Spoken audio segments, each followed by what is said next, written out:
Here's a super simple tip that I've been using for a little while now. This is just one of those little plastic tubs. I cut off a little piece. I'll show you why I cut that off here in a second. This one is a 6-quart tub. It's actually storage for like shoes, just with no lid. So I'll show you why I cut that off here in a second. But the first thing I want to do is, I got an old magnet from one of those magnet trays.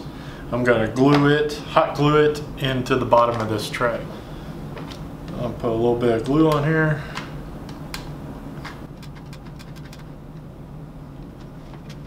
So now I got a plastic tray with a magnet in the bottom of it. So I put that tub right there, magnetizes to the case itself, and that cutout is just below the cast iron table. So when I'm running stuff through the bandsaw, I can flick the little pieces over here in this little tub. When it gets full, I can just take it out and dump it.